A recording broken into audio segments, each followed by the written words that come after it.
these back and forth playoff type of environments. I'm sure you love the way you guys competed tonight. What did you kind of see as maybe the turning point there early in the fourth quarter? Yeah, I thought a high-level game by both teams. Some really quality like execution, competition, shot making. Like you said, real back and forth type game. Thought we did a lot of really good things on both ends of the floor. The fourth quarter, how do we, offensively, I think take a little bit better care of the ball, not get sped up.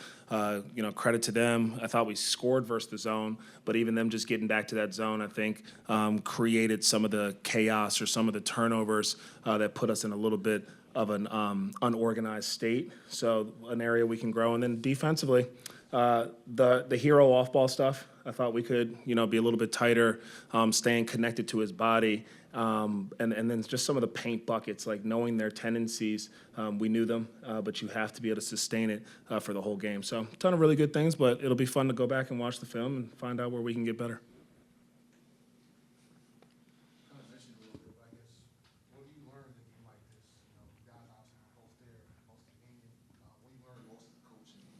Number one, just the physicality and like the intensity of the game.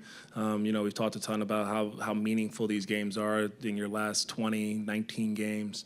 And everyone's really just like fighting for seeding and fighting to get better and trying to really ramp up their intensity to properly prepare them for a hopeful or a potential postseason action. So that's the first thing. And then I think the second thing that we learned is just how important it is to continue to execute at the end of the game. We got to we've made a lot of progress and we just got to keep getting better in that area. You come off a game in Boston where you have 5 turnovers and then you turn around and, only have 13, but 7 in the fourth quarter. It's going to be tough to win a really tight ball game.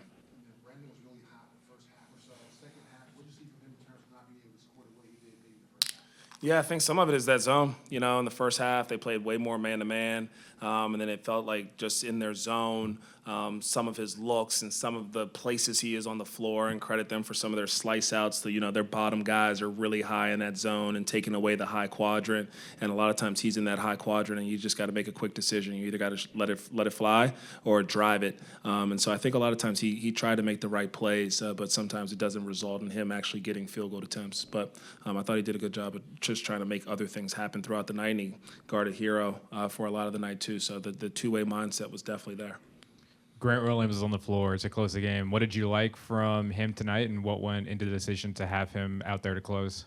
Yeah, I thought that he was giving us a level of just like physicality defensively, some of the stuff versus Adebayo, some of the communication, the ability to kind of finish some of those possessions. And then I thought offensively, when he was in the corners, he was either knocking it down or kind of making that extra pass for us, and also on the offensive glass. So a ton of really good things from Grant. And I thought he did a much better job of gaining his composure and responding later in the game. Continuing on with Grant, in his first 10 games, he shot about 26% from 3. Recently, it's been around 50% from deep. What has switched over the last 10 games that's really made his 3-ball just pop as of late? He continues to work. He's a really good shooter. He continues to trust in it. And, coming back from an injury and not playing NBA action for about a year, sometimes it takes a little bit of time just to find that rhythm or that feel or your legs when you got to play defense versus somebody that's not an assistant coach, and then go play an NBA guy and then run down to the other court. But we always knew he would start to come back around and shoot the way that we know that Grant can shoot. You talked about this being a big game, but what was kind of the pulse of your team in the locker room after the game?